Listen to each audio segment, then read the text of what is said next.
সম্মানিত ভিউয়ার্স, দর্শক শ্রোতাবৃন্দ, আমরা 109 নম্বর ভিডিও ক্লিপে আরেকটি হাদিস জানবো বিলাপ, মৃত ব্যক্তির উপর বিলাপ সম্পর্কে।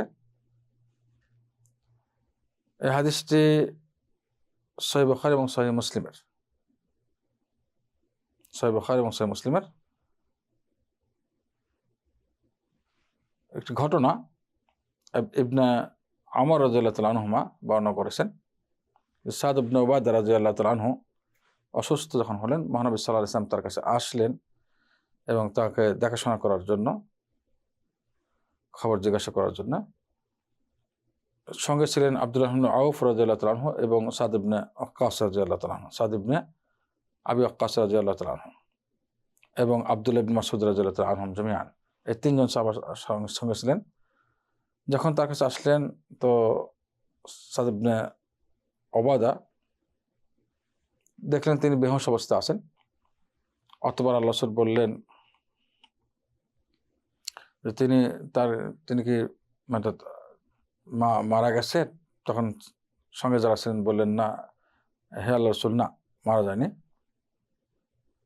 তো আল্লাহ রাসূল সাল্লাল্লাহু আলাইহি ওয়াসাল্লাম কন্দন করলেন, অর্থাৎ রাসূলুল্লাহ সাল্লাল্লাহু আলাইহি ওয়াসাল্লামের অশ্রু সিক্ত হলো, তার চোখ দিয়ে অশ্রু বা পানি বের হচ্ছিল, চোখের পানি সংবরণ করতে পারলেন না, রাখতে পারলেন না। যখন সাহাবা কেরাম দেখলেন মহানবী সাল্লাল্লাহু আলাইহি ওয়াসাল্লাম চোখে পানি, কাঁদছেন, তারাও কাঁদলেন, অর্থাৎ অশ্রু ধরে রাখতে পারলেন না, চোখের পানি ধরে রাখতে পারলেন, তাদের চোখ থেকেও পানি বের হলো কোনো শব্দ ছাড়া।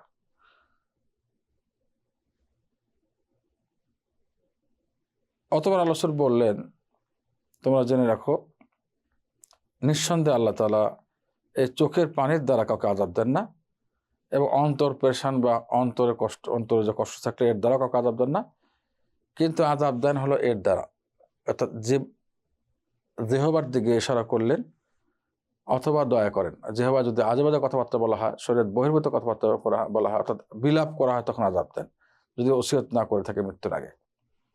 আর অথবা ভালো কথা বলে দোয়া করলে আল্লাহ তাআলা তাকে দয়া করেন। তো সবকিছু নির্ভরশীল হলো জিহ্বার কথাবার্তা। ভালো কথা হলে ভালো, মন্দ হলে মন্দ। অন্তর যদি টেনশন যুক্ত হয়, কষ্ট পায়, অথবা চোখে যদি পানি আসে, অশ্রু যদি বের হয়, এর দ্বারা কারো আযাব হয় না। এটা নিষিদ্ধ। মহানবী সাল্লাল্লাহু আলাইহি ওয়াসাল্লাম নিজের হয়েছে, সাহাবা কেরামও করেছেন, যে কিছুক্ষণ আগে আমরা বুঝলেন।